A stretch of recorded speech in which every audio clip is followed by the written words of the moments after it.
ಇದಕ್ಕಿಂತ ಅವರೇ ಬೇಳೆ ಸಾರು ಕುಕ್ಕರಲ್ಲಿ ಹೇಗೆ ಮಾಡೋದು, ಅದು ಸ್ವಲ್ಪನೂ ಮಸೀದಿರ ತುಂಬ ಪರ್ಫೆಕ್ಟಾಗಿ ಹೇಗೆ ಮಾಡೋದು ಅಂತ ನೋಡೋಣ.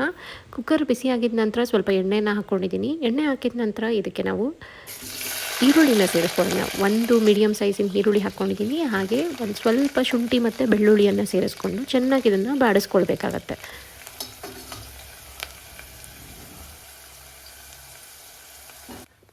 ಈರುಳ್ಳಿ ಬಣ್ಣ ಸ್ವಲ್ಪ ಬದಲಾಗ್ತಾ ಇದ್ದಂಗೆ ನಾವು ಇದಕ್ಕೆ ಒಂದು ಟೊಮೆಟೊನ ಸೇರಿಸ್ಕೊಳ್ಳೋಣ. ದಪ್ಪ ಗಾತ್ರದ್ದು ಚೆನ್ನಾಗಿ ಹಣ್ಣಾಗಿರುವಂಥ ಒಂದು ಟೊಮೆಟೊವನ್ನು ನಾನಿಲ್ಲಿ ಸೇರಿಸ್ಕೊಂಡಿದ್ದೀನಿ. ಟೊಮೆಟೊ ಇಲ್ಲಿ ಚೆನ್ನಾಗಿ ಸಾಫ್ಟ್ ಆಗಬೇಕು, ಇದಾಗ್ತಾ ಇರಲಿ. ನಡುವೆ ನಾನಿಲ್ಲಿ ಮಿಕ್ಸಿ ಜಾರಿಗೆ ಸ್ವಲ್ಪ ಕೊತ್ತಂಬರಿ ಸೊಪ್ಪು ಹಾಗೆ ಸ್ವಲ್ಪ ತೆಂಗಿನಕಾಯಿ ಪೀಸಸನ್ನು ಹಾಕ್ಕೊಳ್ತಾ ಇದ್ದೀನಿ. ಒಂದು 1/4 ಕಪ್ಪಿನಷ್ಟು ತೆಂಗಿನಕಾಯಿ ಪೀಸಸನ್ನು ಹಾಕ್ಕೊಂಡ್ರೆ ಸಾಕಾಗುತ್ತೆ. ಹಾಗೆ 1 ಟೀ ಸ್ಪೂನಷ್ಟು ಗಸಗಸೆ ಮತ್ತು 1 ಟೇಬಲ್ ಸ್ಪೂನ್ನಷ್ಟು ಹುರ್ಗಡ್ಲೆ. ಇದೆಲ್ಲನೂ ಸ್ವಲ್ಪ ಗಟ್ಟಿ ಬರಲಿ ಸಾರು ಅಂತ ಅನ್ನೋದಕ್ಕೋಸ್ಕರ ಸೇರಿಸ್ತಾ ಇರೋದು. ಈಗ ನಾನು ಹುರಿದಿರೋವಂಥ ಈರುಳ್ಳಿ, ಟೊಮೆಟೊ ಮತ್ತು ಶುಂಠಿ ಬೆಳ್ಳುಳ್ಳಿ ಏನು ಹುರ್ಕೊಂಡಿದ್ನಲ್ಲ ಅದನ್ನು ಸೇರಿಸ್ಕೊಂಡಿದ್ದೀನಿ. ಕುಕ್ಕರಿಂದ ಬರೀ ಈರುಳ್ಳಿ ಮತ್ತು ಟೊಮೆಟೊನ ಎತ್ಕೊಂಡಿದ್ದೀನಿ, ಎಣ್ಣೆ ಏನೂ ಎತ್ಕೊಂಡಿಲ್ಲ. ಎಣ್ಣೆ ಅದೇ ಕುಕ್ಕರಲ್ಲಿ ಹಾಗೇ ಇರಲಿ. ನಂತರ ನಾನಿಲ್ಲಿ ಇದಕ್ಕೆ 2 ಸ್ಪೂನ್ನಷ್ಟು ಧನಿಯಾ ಪುಡಿಯನ್ನು ಸೇರಿಸ್ಕೊಂಡಿದ್ದೀನಿ. ಇದು ಚಿಕ್ಕ ಸ್ಪೂನ್ ಅಷ್ಟೇ, ಕಮ್ಮಿ ಕ್ವಾಂಟಿಟಿಯಲ್ಲೇ ಮಾಡ್ತಾ ಇರೋದು. ಹಾಗೆ 1 ಸ್ಪೂನ್ನಷ್ಟು ಖಾರದ ಪುಡಿನ ಸೇರಿಸ್ಕೊಳ್ತಾ ಇದ್ದೀನಿ. ಈ ಥರ ಮಸಾಲೆ ಸಾರಿಗೆ ಯಾವಾಗಲೂ ಅಷ್ಟೇ 2ರಷ್ಟು ಧನಿಯಾ ಪುಡಿ, 1ರಷ್ಟು ಖಾರದ ಪುಡಿ ಇದ್ದವಾಗ ಟೇಸ್ಟು ತುಂಬಾ ಚೆನ್ನಾಗಿ ಅನಿಸುತ್ತೆ. ಈಗ ಈರುಳ್ಳಿ ಮತ್ತು ಟೊಮೆಟೊ ಎಲ್ಲ ತಣ್ಣಗೆ ಹಾಕಬೇಕು. ತಣ್ಣಗಾಗಿದ ನಂತರ ಸ್ವಲ್ಪ ನೀರನ್ನು ಸೇರಿಸ್ಕೊಂಡು ಇದನ್ನು ರುಬ್ಕೊಳ್ಬೇಕಾಗತ್ತೆ. ನಮ್ಮ ನೆಕ್ಸ್ಟ್ ಪ್ರೊಸೀಜರ್ ಏನು ಅಂತ ಅಂದರೆ, ಕುಕ್ಕರನ್ನು ಮತ್ತೆ ನಾನು ಬಿಸಿಗಿಟ್ಟಿದ್ದೀನಿ. ಎಕ್ಸ್ಟ್ರಾ ಎಣ್ಣೆ ಏನು ಸೇರಿಸಿಲ್ಲ, ಅದರಲ್ಲಿರುವಂಥ ಎಣ್ಣೆನೇ ಆಗುತ್ತೆ. ಇಕ್ಕಿದ ಬೇಳೆನ 1 ದೊಡ್ಡ ಕಪ್ಪಿನಷ್ಟು ಸೇರಿಸ್ಕೊಂಡಿದ್ದೀನಿ. ಇದು ಚೆನ್ನಾಗಿ ಎಣ್ಣೆಯಲ್ಲಿ ಬಾಡಿಸ್ಕೊಂಡಾಗ ಒಳ್ಳೆ ಅರೋಮಾ ಕೊಡುತ್ತೆ, ಆ ಸೊಗಡು ತುಂಬಾ ಚೆನ್ನಾಗಿರುತ್ತೆ.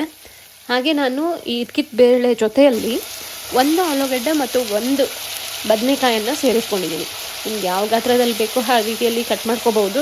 ನಾನು ಉದ್ದುದ್ದಕ್ಕೆ ಹಾಕ್ಕೊಂಡಿದ್ದೀನಿ. ನಿಮಗೆ ಯಾವ ಥರ ಕ್ಯೂಬಾಗಿ ಬೇಕು ಅಂತಂದರೆ ಕ್ಯೂಬಾಗಿ, ಸಣ್ಣಕ್ಕೆ ಬೇಕು ಅಂದರೆ ಸಣ್ಣಕ್ಕೆ ಹಾಕ್ಕೊಳ್ಳಿ. ಇಕ್ಕಿದ ಬೇಳೆ ಜೊತೆಗೆ ಆಲೂಗಡ್ಡೆ ಬದನೆಕಾಯಿ ಸೇರಿದವಾಗ ತುಂಬ ಒಳ್ಳೆ ಅರೋಮಾ ಬರುತ್ತೆ, ಟೇಸ್ಟು ತುಂಬ ಚೆನ್ನಾಗಿರುತ್ತೆ. ಚೆನ್ನಾಗಿ ಇದನ್ನು ಎಣ್ಣೆಯಲ್ಲಿ ಬಾಡಿಸ್ಕೊಂಡವಾಗ ಅದರದ್ದು ಸೊಗಡು ತುಂಬ ಚೆನ್ನಾಗಿ ಅನಿಸುತ್ತೆ. ಬೇರೆ ಇದ್ರ ಜೊತೆಗೆ ಯಾವ ತರಕಾರಿ ಹಾಕ್ಕೊಳ್ಬೋದು ಅಂತಂದರೆ ಕಾಲಿಫ್ಲವರನ್ನು ಹಾಕ್ಕೊಳ್ಬೋದು, ಹಾಗೆ ಕ್ಯಾರೆಟ್, ಬೀನ್ಸ್ ಈ ಥರದನ್ನು ಸೇರಿಸ್ಕೊಳ್ಬೋದು. ಆದರೆ ಇಕ್ಕಿದ ಬೇಳೆ ಇರೋದ್ರಿಂದ ಅದರದ್ದು ಡಾಮಿನೆನ್ಸ್ ತುಂಬ ಚೆನ್ನಾಗಿರಬೇಕಾಗತ್ತೆ. ಹಾಗಾಗಿ ನಾನಿಲ್ಲಿ ಬರೀ ಆಲೂಗಡ್ಡೆ ಮತ್ತು ಬದನೆಕಾಯನ್ನು ಸೇರಿಸ್ಕೊಂಡಿದ್ದೀನಿ. ಇದು ಚೆನ್ನಾಗಿ ಎಣ್ಣೆಯಲ್ಲಿ ಬಾಡಿಸಿದ ನಂತರ ರುಬ್ಬಿಟ್ಕೊಂಡಿರೋವಂಥ ಮಸಾಲೆನ ಸೇರಿಸ್ಕೊಳ್ಳೋವಂಥ ಸಮಯ. ಈಗ ಮೊದಲನೇದಾಗಿ ಗಟ್ಟಿಯಾಗಿ ರುಬ್ಬಿರೋವಂಥ ಮಸಾಲೆನ ಸೇರಿಸ್ಕೊಳ್ಳೋಣ. ನಂತರ ಎಷ್ಟು ಬೇಕೋ ಅಷ್ಟು ನೀರನ್ನು ನೋಡಿಕೊಂಡು ಹಾಕ್ಕೊಳ್ಳೋಣ. ಇಕ್ಕಿದ ಬೇಳೆ ಸರ್ ಯಾವಾಗಲೂ ಸ್ವಲ್ಪ ಗಟ್ಟಿ ಇದ್ದರೆ ತುಂಬ ಚೆನ್ನಾಗಿ ಅನಿಸುತ್ತೆ ತಿನ್ನೋದಕ್ಕೆ. ಅದೇ ಮಿಕ್ಸಿ ಜಾರಿಗೇ ಸ್ವಲ್ಪ ನೀರನ್ನು ಸಹ ಸೇರಿಸ್ಕೊಂಡು ನಾನು ಈ ಸಾರಿನ ಜೊತೆಗೆ ಸೇರಿಸ್ಕೊಳ್ತಾ ಇದ್ದೀನಿ. ಮಿಕ್ಸ್ ಮಾಡಿಕೊಂಡು ನೋಡ್ಕೊಂಡು ಇನ್ನೂ ಬೇಕು ಅಂತಂದರೆ ನೀರನ್ನು ಸೇರಿಸ್ಕೊಳ್ಳೋಣ.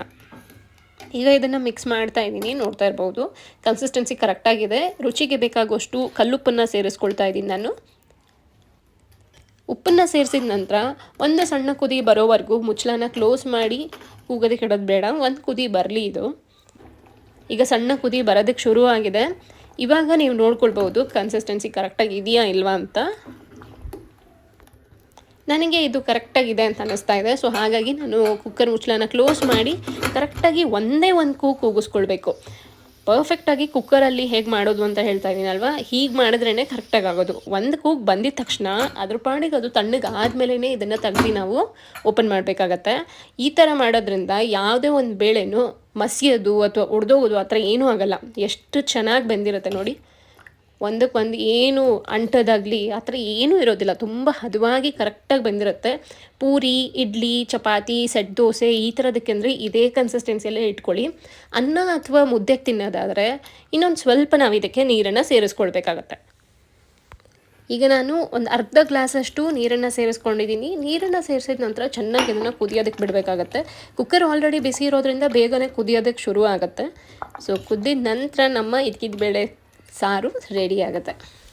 ಇದ್ಕಿದ ಅವರೇ ಬೇಳೆನ ಯೂಸ್ ಮಾಡಿಕೊಂಡು ಅಕ್ಕಿ ರೊಟ್ಟಿಯನ್ನು ಮಾಡಿದ್ದೀನಿ. ತುಂಬಾ ಚೆನ್ನಾಗಿರುತ್ತೆ. ಅದನ್ನು ಲಿಂಕನ್ನು ಡಿಸ್ಕ್ರಿಪ್ಷನ್ ಬಾಕ್ಸಲ್ಲಿ ಕೊಟ್ಟಿರ್ತೀನಿ, ನೀವು ಟ್ರೈ ಮಾಡಿ ನೋಡಿ, ಚೆನ್ನಾಗಾಗುತ್ತೆ. ಮತ್ತಷ್ಟು ಇಂಟ್ರೆಸ್ಟಿಂಗ್ ಇದ್ಕಿದ ಬೇಳೆ ರೆಸಿಪಿನ ನೋಡಬೇಕು ಅಂತಂದರೆ ನನ್ನ ಚಾನಲ್ಗೆ ಸಬ್ಸ್ಕ್ರೈಬ್ ಆಗೋದನ್ನು ಮರಿಬೇಡಿ. Thanks for watching.